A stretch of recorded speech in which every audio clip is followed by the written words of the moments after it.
ბათუმის საკრებულოს თავმჯდომარემ და წევრებმა დღეს 26 მაისის ქუჩაზე მდებარე საოჯახო ტიპის ბავშვთა სახლს საშობაო საჩუქრები გადასცეს. მზრუნველობა მოკლებულ ბავშვებს საკრებულოს წევრებმა გასხურა სათამაშოები და ტკბილეული მიუტანეს. აღნიშნული ბავშვთა სახლი ბათუმში 2008 წლიდან ფუნქციონირებს, ამ ეტაპზე სახლში 5 ახსაზრდელია. ბავშვთა სახლის წარმომადგენლებმა საკრებულოს წევრებს დღეს ბუნებრივი აირის დაერთებაში დახმარება თხოვეს. საკრებულოს თავმჯდომარე საოჯახო ტიპის სახლის მობინადრეებს პრობლემის მოგვარებაში დახმარებას დაპირდა. შეცხვადა თავი და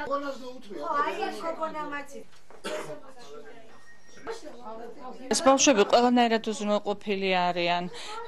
მზრუნველობას მოკლებული ქვიათ, მაგრამ ნამდვილად არ არიან ასეთი.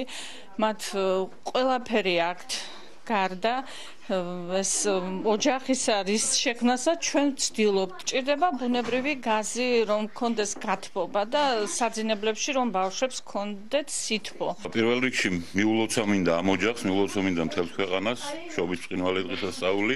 ის დაპირება, რომელიც გასთან დაკავშირებით საკრებულოს თავმჯდომარემ გასცა, მე დარწმუნებული ვარ ძალიან მოკლე ხანში მისი შუამდგომლობით მერია, რომელიც ისედაც დაინტერესებულია ესეთი პრობლემების მოგვარებით, ძალიან მოკლე ხანში დადებითად გადაწყდება ამ ოჯახისთვის. იდეა დაგვებოდა საკრებულოს დეპუტატებს, რომ რაღაცის საშობაოდ დავხმარებოდით და გავიგეთ, რომ მათ ესაჭიროებოდათ გასხურა და დამატებით კიდევ რაღაც პატარა საჩუქრები მოუტანეთ და მიულოცეთ შობის ბრწყინვალე დღესასწაული. მინდა შემთხვევით ვისარგებლო და ქალაქ ბათუმის მოსახლეობას მინდა მიულოცო შობის ბრწყინვალე დღესასწაული, უსურვო ბედნიერება, სიკეთე და დღევანდელი მადლი ფარავდეთ მათ ოჯახებს.